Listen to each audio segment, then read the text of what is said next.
Muliakan para jemaah Masjid Al-Maghfirah, karena kajian kita adalah kajian kurikulum fikih. Jadi meskipun Ramadan tetap melanjutkan kajian fikih kita. Bab waktu sholat sudah kita jelaskan dulu sebelum Ramadan. Kalau zakat mungkin nanti di kajian yang lain para ustadz, para penceramah akan menjelaskan. Maka kita kali ini sampai pada bab sholat.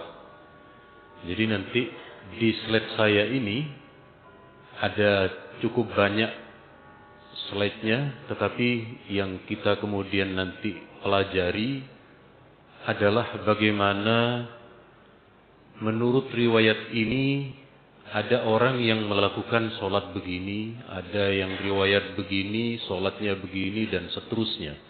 Akan kita uraikan dan akan kita jelaskan, sehingga nanti kita paham, oh saya sholatnya begini, dalilnya ini, saudara saya sholatnya seperti ini, riwayatnya seperti ini, dan seterusnya. Kita awali dengan hadis yang cukup populer. Sallu kama ra'aitumuni usolli, salatlah kalian seperti melihat aku salat. Hadis ini sering dijadikan pamflet, sering dijadikan semacam judul, bahwa salat harus sama persis dengan yang dilakukan oleh Nabi. Betul, dari segi dalil betul. Tetapi yang dimaksud di sini siapa? Yang dimaksud adalah sahabat, Pak. Kenapa? Karena yang melihat Nabi sholat itu cuma sahabat. Jadi yang melihat Nabi berdiri, bergerak, tangannya diangkat, itu sahabat. Kita hari ini cuma menerima riwayat verbal, riwayat dawuh, bahwa Nabi begini sholatnya dan begitu sholatnya. Kenapa? Ini sampai sekarang, ya karena belum ada dulu ceritanya sahabat merekam Nabi sholat, tidak ada. Kalau ada dulu Abu Hurairah punya rekaman, lalu nyampe ke kita, tidak akan terjadi perbedaan soal pelaksanaan tata cara sholat antara kita dengan yang lainnya. Justru karena para sahabat ini yang melihat Nabi berbeda-beda, maka hari ini kulo kali panjenengan, bagi saya tidak ada yang bisa mengklaim sholatnya paling mirip dengan Nabi. Kenapa? Sama-sama tidak melihat, Pak. Sama-sama tidak menyaksikan langsung. Sama-sama menerima bahasa Nabi. Nabi begini, dan seterusnya. Nanti akan kita ulas, akan kita sampaikan. Pertama, ada seorang sahabat namanya Abu Hurairah. Abu Hurairah ini beliau menjadi imam sholat. Lalu beliau awali dengan Bismillahirrahmanirrahim. Nanti ada versi sahabat Anas. Anas tidak mendengar bacaan Bismillah. Sampai kemudian Nabi membaca sahabat Abu Hurairah membaca waladhdallin, para sahabat membaca amin. Lalu Abu Hurairah berkata, demi Allah yang aku berada dalam kuasanya, sungguh aku adalah orang yang paling mirip solatnya dengan Rasulullah. Kalau Abu Hurairah mengaku solatnya paling mirip, kita percaya, Pak. Karena Abu Hurairah menyaksikan langsung. Abu Hurairah banyak interaksinya dengan Nabi dalam soal hadis. Tetapi kalau itu tiba-tiba ada orang yang muncul setelah 1000 tahun sesudahnya, kok mau mengklaim, kita lihat dulu siapa ini orangnya. Oh ternyata sama-sama mengumpulkan data, sama-sama mengumpulkan riwayat. Daripada sama-sama mengumpulkan riwayat, bagi saya mending Imam Syafi'i. Imam Syafi'i jaraknya lebih dekat dengan Rasulullah. Tidak sampai 200 tahun antara beliau dengan Nabi. Sementara orang hari ini sudah 1400 tahun. Jadi sekali lagi, kalau kali panjenengan terkait dengan masalah niki,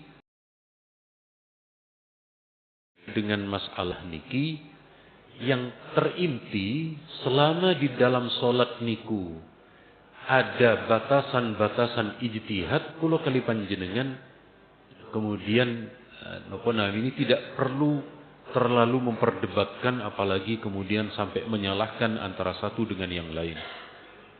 Berikutnya diawali dengan niat, Pak. Salat sebagaimana ibadah yang lain itu wajib ada niatnya. Puasa juga ada niatnya, panjenengan haji juga ada niatnya. Karena hadis yang sudah populer, innamal a'bin niyat. Sekarang yang menjadi khilafiyah itu, boleh apa enggak diucapkan itu? Imam Syafi'i, ketika beliau mengetahui ada hadis saat Nabi mau haji, Nabi membaca niat niki, labbaika bi umratin wa hajjin.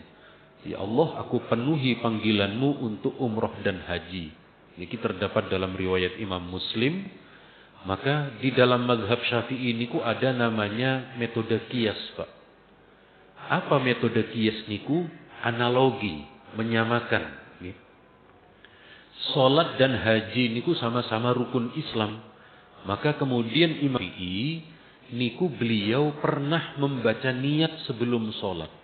Cuma yang beliau baca niki, Bismillah muwajjihan li baitillah muaddiyan li fardillah azza wa jal Allahu akbar. Beliau mengucapkan niat dengan merias terhadap hajinya Nabi. Tapi tidak wajib nih. Tidak wajib mengucapkan. Yang wajib niku di dalam hati. Niki soal mengucapkan sekali lagi niku adalah khilafiyah. Terlebih metode qiyas niku. Metode qiyas juga khilafiyah. Saya beri contoh terlebih dahulu. Saya beri contoh supaya kulo kali panjenengan bisa memahami. Saya beri contoh, Pak, di Mekah. Panjenengan Ramadan pernah ke Mekah nopo dereng?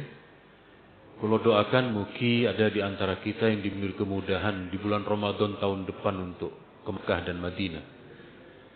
Di Mekah Madinah niku ada kebiasaan, Pak, khatam Quran. Kan malam pertama 1 juz, malam kedua 2 juz, juz kan. Begitu malam 30 terakhir, pas sholat witir, imamnya niku baca doa niku, baca doa khatam Quran. Makanya Syekh Sudes di akhir Ramadan, Pak, kadang doanya niku 20 menit, Pak. Doa kunutnya niku 20 menit. Nah, ada mufti Arab Saudi namanya Syekh bin Bas. Beliau sampun wafat. Beliau niki ditanya, apakah boleh ketika kunut membaca doa khatam Quran? Beliau menjawab, hadza amalun hasan. Iya, bagus itu, kata beliau. Maka bagi seorang imam dianjurkan setiap malam untuk membaca, diperbolehkan untuk membaca 1 juz, lalu kemudian membaca doa khatam Quran. Beliau niki mengkiaskan, menganalogkan doa niku saat dalam solat. Padahal sahabat Anas niku baca doa khatam Quran niku di luar solat niku. Beliau mengkiaskan niku, beliau menganalogkan meskipun itu di luar solat, lalu dibaca di dalam solat, kata beliau tidak apa-apa. Nah, ini namanya metode qiyas niki namanya. Metode analogi hukum. Jadi kalau Imam Syafi'i dibid'ahkan karena membaca niat dengan cara qiyas kepada solat, kepada haji, monggo Syekh bin Bas juga dibid'ahkan ketika beliau memperbolehkan membaca doa di dalam solat, padahal Nabi tidak pernah melakukan, sahabat melakukannya di luar solat, tetapi Syekh bin Bas niki menganjurkan dibaca di dalam solat.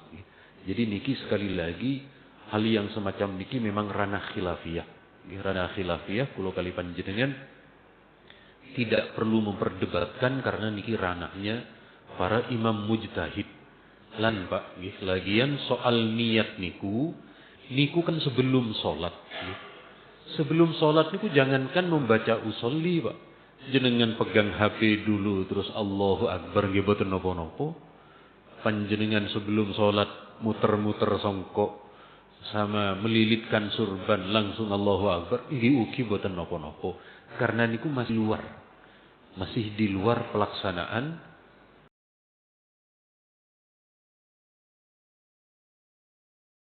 niku dari sahabat Abbas. Ibnu Abbas ketika beliau mengawali salat, beliau mendengarnya dari Nabi ada bismillah dengan bacaan suara keras. Sementara sahabat Anas bin Malik namanya. Anas bin Malik niku ketika beliau makmum dengan Rasulullah, beliau tidak mendengar. Beliau tidak mendengar Nabi membaca bismillah, tapi langsung alhamdulillah. Langsung alhamdulillahirabbil alamin. Tidak mengeraskan bacaan bismillah. Terus niki memang karena sahabat yang mendengar dari Nabi niku tidak sama. Baik panjenengan yang sholat di Mekah Madinah langsung alhamdulillah leres Pak. Panjenengan sholatan mriki bacaan bismillah leres. Dan niku perdebatannya panjang Pak. Perdebatannya panjang. Bagi yang mengatakan surat Fatihah niku ada bismillahnya, dikarenakan Pak, semua manuskrip Al-Quran, niku ada bismillahnya Pak. Sedoyo kitab-kitab yang ada tulisannya niku ada bismillahnya semua. Bahkan tidak hanya di tidak hanya di dalam surat Fatihah, di surat-surat yang lain bismillah niku tertulis Pak. Tertulis. Niku sekali lagi bukti bagi sebagian mazhab Syafi'i bahwa bismillah niku pembuka setiap surat. Dibantah oleh ulama Maliki. Betul, itu ada redaksi tulisan basmalah hanya sekedar tulisan, bukan bacaan. Niku pun mengarah ke perdebatan niku Pak. Jadi tulisannya ada, tetapi bukan untuk dibaca, untuk penulisan mawon. Terus intinya kula kali panjenengan tidak perlu memperdebatkan hal yang semacam ini. Yang penting sami-sami salat. Mantun niku kula kali panjenengan ruku nggih, begitu ruku ada yang sejak kecil kula kali panjenengan terbiasa membaca kalimat wa bihamdih. Subhana rabbil azim wa bihamdih saat ruku. Saat sujud subhana rabbil a'la wa bihamdih. Niki terdapat dalam riwayat Abu Dawud, Ad-Darqutni, Imam Ahmad, kathah niki yang meriwayatkan. Kalau yang meriwayat Imam Muslim, kalimat wa bihamdih boten enten. Nabi ketika salat namung didengar subhana rabbil azim. Ketika sujud subhana rabbil a'la. Sami-sami leresnya. Tidak perlu diperdebatkan, tidak perlu diperpanjang. Iya, posisi ruku mantun niku begitu berdiri, Rabbana lakal hamdu mil'u samawat lan sak piturutipun niku terdapat dalam riwayat Imam Muslim. Niki sing rotok yang selalu terjadi perdebatan, yakni soal kunut. Terus pun di kunut niku. Pertama, ada riwayat Imam Ahmad, riwayat Imam Ahmad niki, sahabat Anas niku beliau menyaksikan salatnya Nabi kalau subuh niku beliau Rasulullah membaca kunut sampai wafat dalam riwayat versi Imam Ahmad. Riwayat niki terjadi perdebatan di antara kalangan ulama antara yang menilai dhaif dengan yang menilai sahih.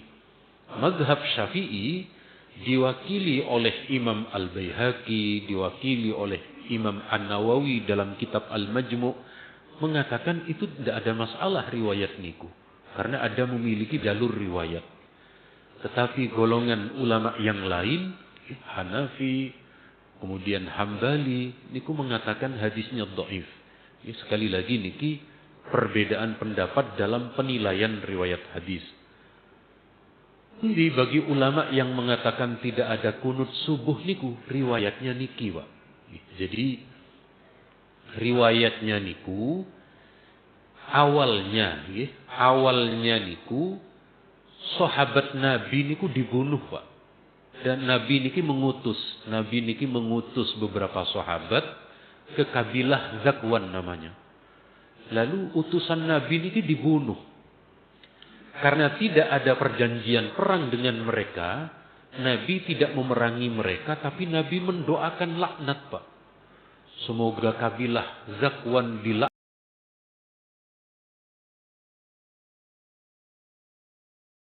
Kabilah Zakwan dilaknat oleh Allah. Semoga mereka dihabisi oleh Allah. niku di dalam semua solat, ya, zuhur, asar, maghrib, isya, subuh, niku didoakan terus oleh Nabi. Sampai oleh Allah disampaikan dalam satu ayat Ali Imran niku, Allah nginken Nabi jangan mendoakan terus. Nabi diminta untuk menghentikan doa. Nah, maka kata Anas, kata sahabat Anas, sejak saat itu Nabi tidak mendoakan. Nah, kalimat Nabi meninggalkan niki yang dijadikan pedoman oleh sebagian ulama yang lain, Nabi tidak kunut lagi. Nah, terus sami-sami enten anunya, napa namanya? Sami-sami wonten riwayat argumentasinya. Nek bagi kula kali panjenengan, Pak, penting sama-sama sholat subuh, Pak. Yang tidak betul niku yang tidak sholat subuh, baru niku yang tidak betul niku.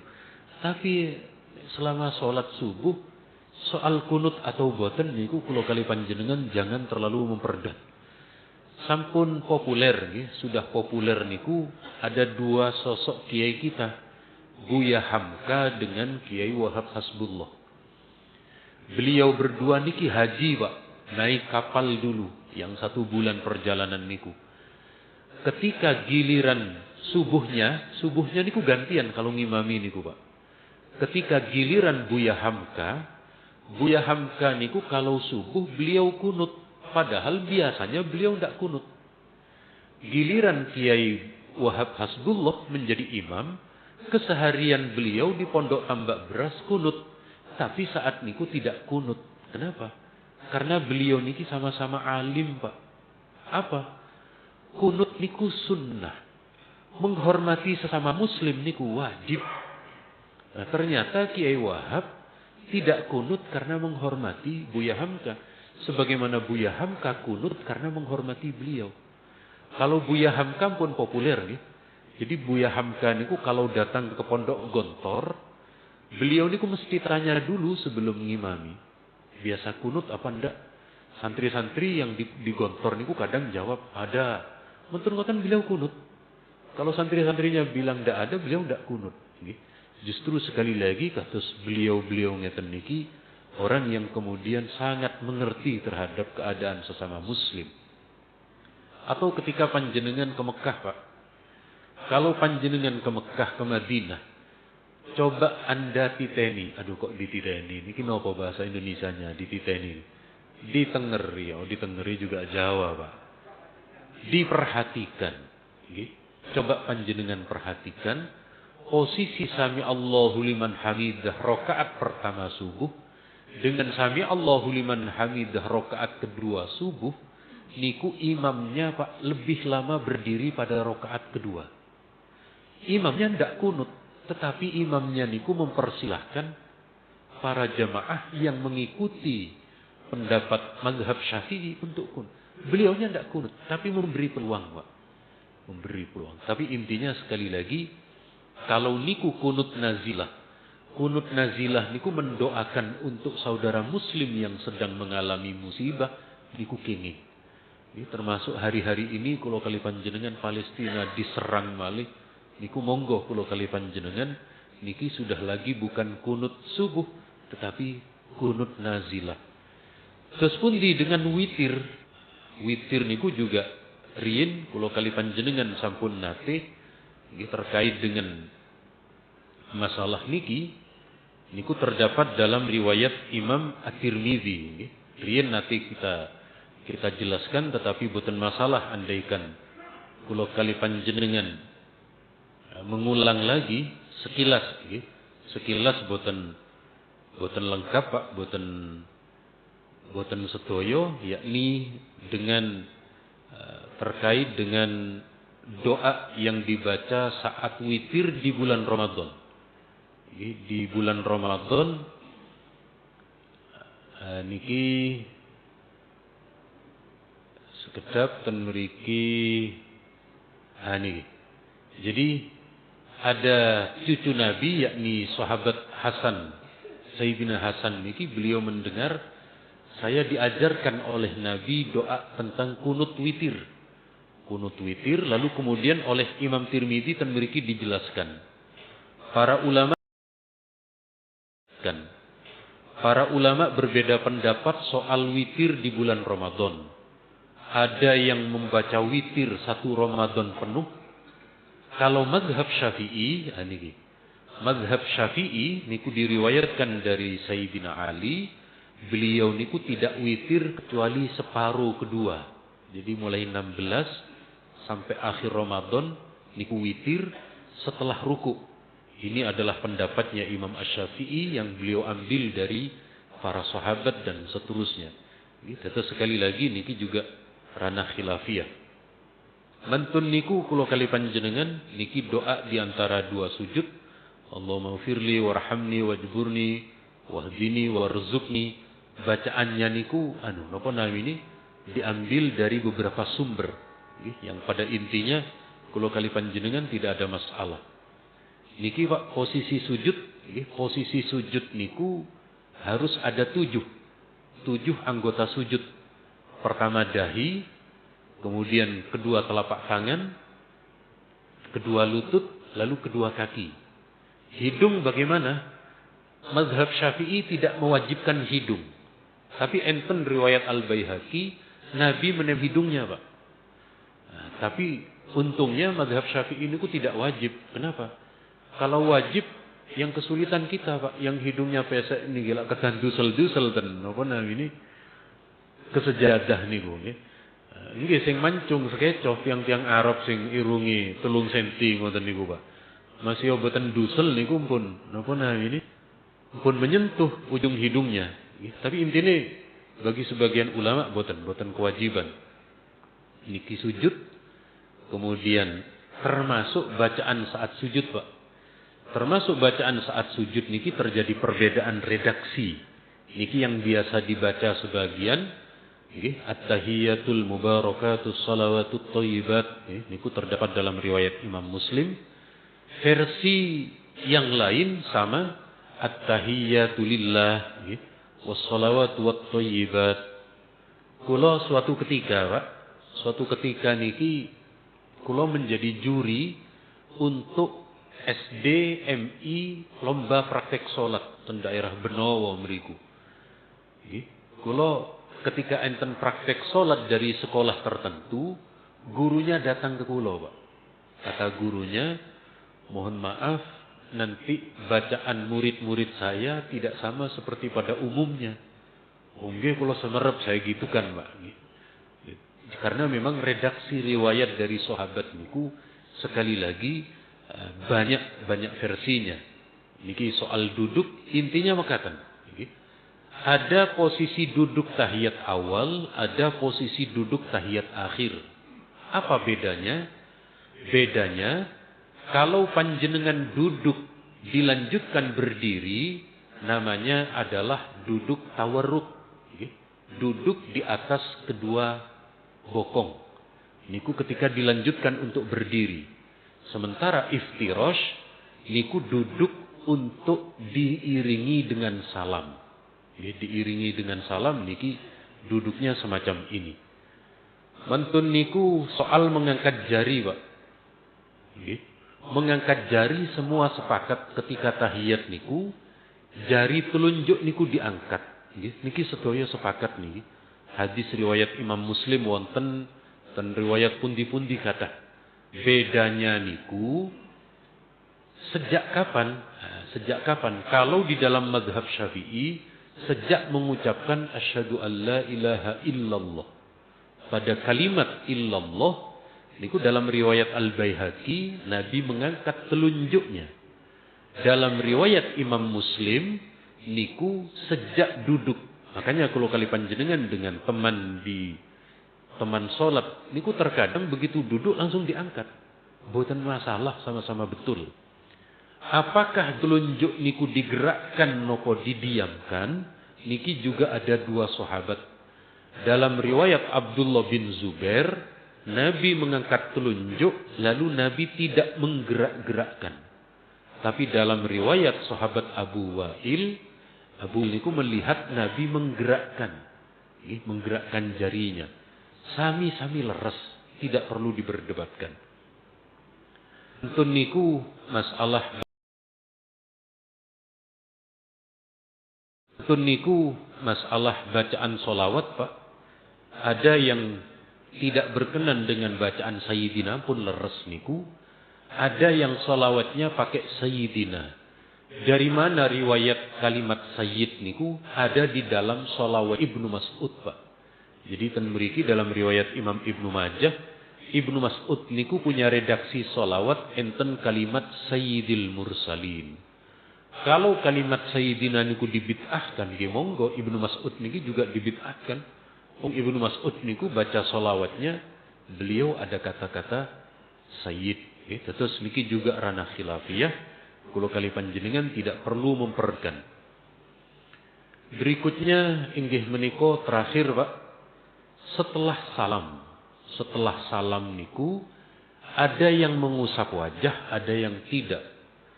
Ten Bukhari boten enten, ten riwayat Muslim boten enten, ten riwayat Ahmad macam-macam tidak ada.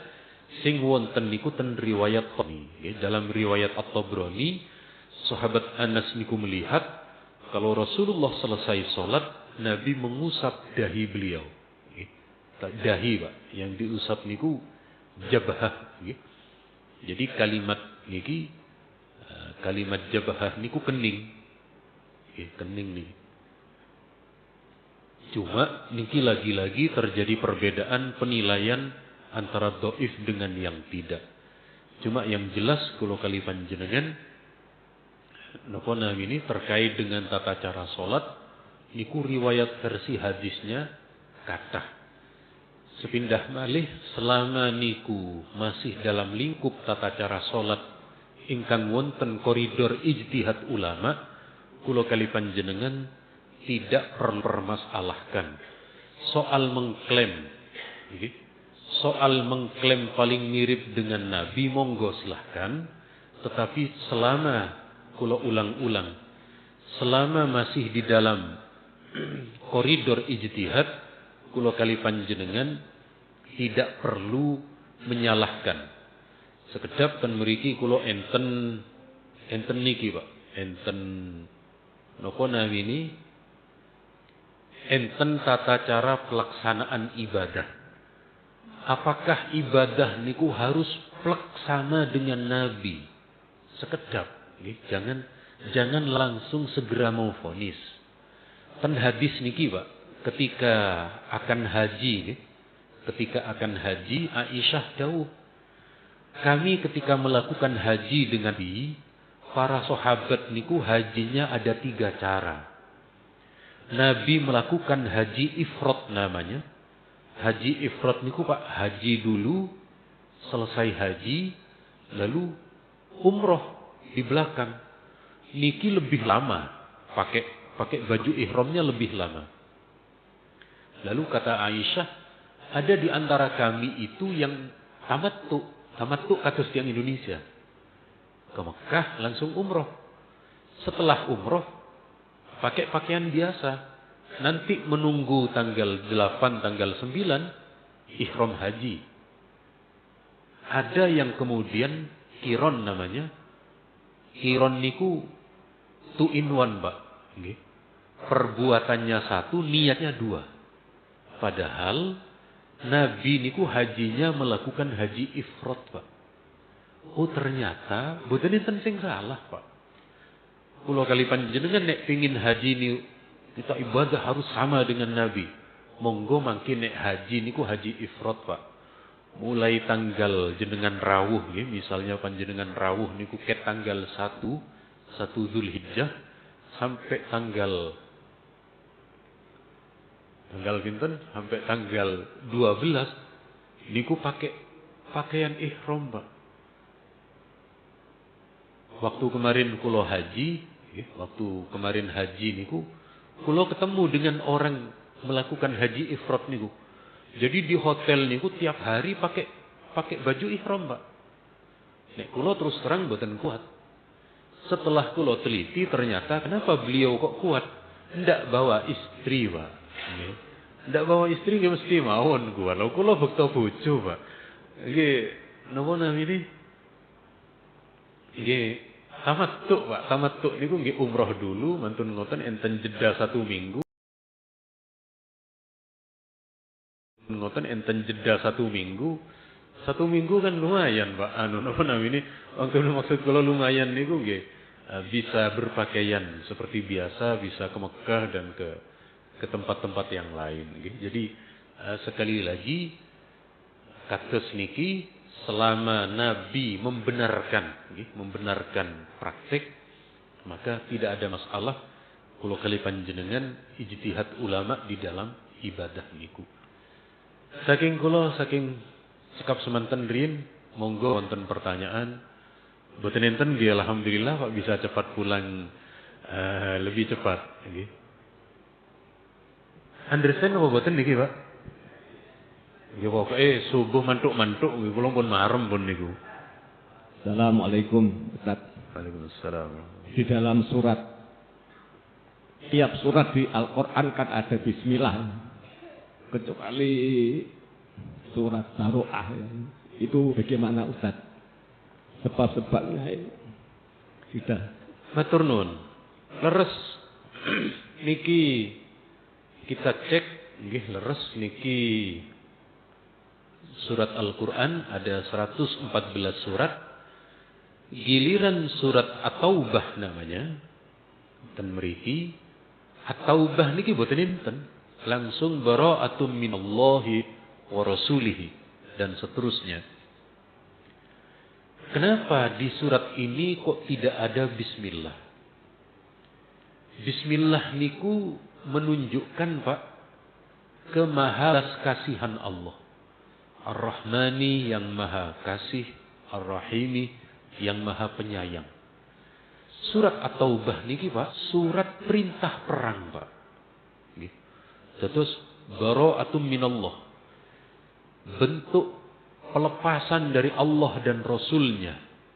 Pelepasan niku pembebasan, diizinkan untuk membunuh. Nuwun sewu, karena perang, Pak. Karena perang niku kajenge perang terus bismillah niku kurang pantas nih, Pak. Napa namanya ini? Antara belas kasih dengan konteks perang. Jadi para ulama niku ndawuhaken pilih Allah kan saat niku mekaten. Saat itu Nabi kan tidak boleh perang, Nabi tidak boleh menyerang, Nabi tidak boleh membunuh, Nabi tidak boleh napa mawon saat niku awalnya tidak boleh. Sampai kemudian Allah memberi izin. Kita lihat terlebih dahulu niki ayatnya, Pak. Niki ayat perang dan surat At-Taubah nggih. Qatilul ladzina yalunakum, terus perangi ngoten niku lan sak piturutipun. Sebelum turun ayat perang niki, Pak, Nabi niku terlebih dahulu tidak diperkenankan, baru diizinkan setelah Nabi niku berkali-kali diperangi. Terus pada intinya di dalam surat At-Taubah niku tidak ada bismillah dikarenakan niku adalah perintah perang.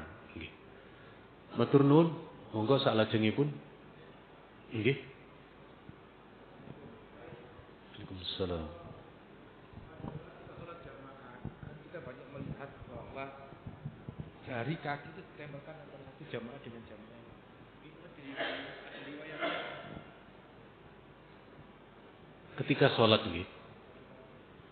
Nggih, matur nuwun. Bagaimana dengan shaf sholat? Nggih. Terus kita terlebih dahulu mempelajari terkait dengan merapatkan shaf. Niki dari Nabi nggih. Dari Nabi niku beliau dawuh aqimus sufuf, tegakkan shaf, wahadu bainal manakib, luruskan di antara pundak, wasuddul khalal, kalau ada celah maka masuki celah itu kalau kira-kira cukup untuk satu orang. Wali aidikum, terima kalau dari depan ada ajakan tangan untuk maju ke depan. Jadi Nabi kalau ada yang narik ke depan itu diterima, Pak. Jangan ketika ditarik terus eret-eretan akhirnya kados tarik tambang niku, Pak. Nah, Nabi menyuruh untuk lemaskan tangan kita. Nggih.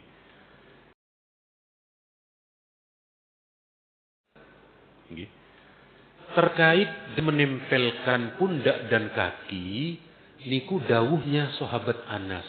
Nggih. Jadi sahabat Anas niki dawuh ketika kami sholat, kami menempelkan pundak kami dan juga kaki kami, mata kaki. Nggih.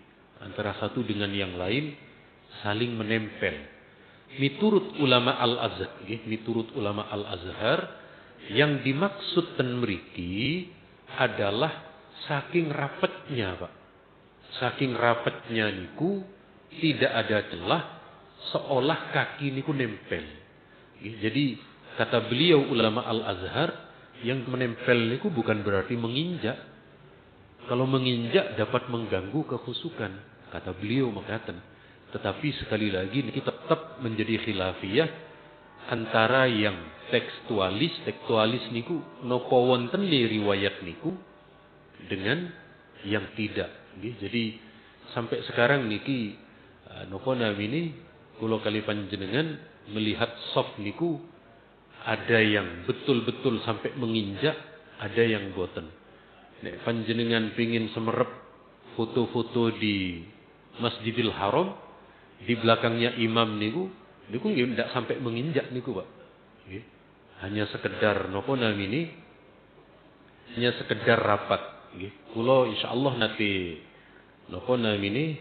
Nanti enten contohnya niki ketika berkaitan dengan saf salatnya ulama di Saudi. Niki saf salatnya nggih ngoten, nggih. Ulama Saudi nggih. Niki para ulamanya nggih boten sampai niki napa namine? Boten sampai menginjak antara satu dengan yang lain, tetapi intinya sudah tidak ada celah untuk dimasuki. Nggih. Cuma justru sing salafi Indonesia sing sampai napa namine? Yang sampai menginjak kaki. Kula nek sampai menginjak lho, ulamanya jenengan yang ada di Mekah lho ndak sampai menginjak. Nggih. Karena memang cara menjawabnya yang menginjak niku versinya sahabat Anas. Versinya sahabat Anas yang sampai menempel, kalau yang hadisnya Nabi cuma pundak. Pundak yang diluruskan. Matur nuwun. Monggo berikutnya. Kados yang terakhir nggih. Yai mau tanya bagaimana bila makmum masih tetap membaca Al-Fatihah padahal imamnya sudah sujud. Terima kasih. Matur nuwun. Ini juga bagian khiyah soal membaca Fatihah niku. Jadi Fatihah itu apakah tetap wajib bagi makmum atau sudah gugur ketika dia ketinggalan dengan makmum? Niki resume terlebih dahulu kula sampaikan nggih. Jadi di antara para ulama mazhab niku terjadi perbedaan pendapat.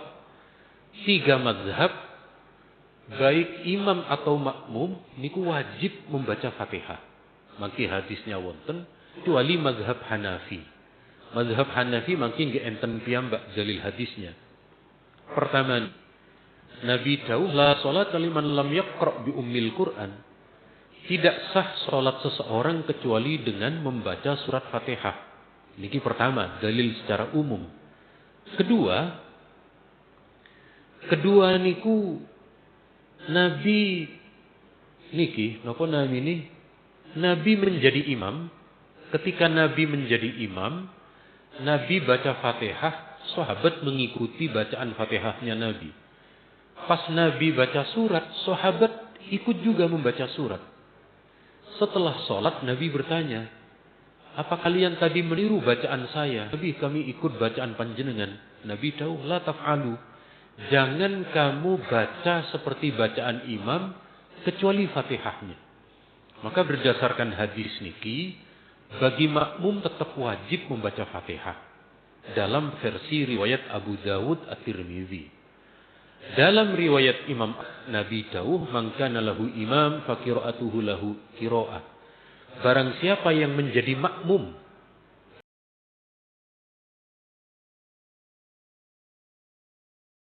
menjadi makmum.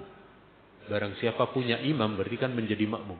Barang siapa yang menjadi makmum, maka bacaan imam adalah bacaan bagi makmum. Jadi ketika panjenengan bermakmum, lalu imamnya niku ruku, panjenengan boleh menghentikan Fatihah untuk ikut imam. Tidak perlu sampai menyelesaikan, tidak perlu sampai.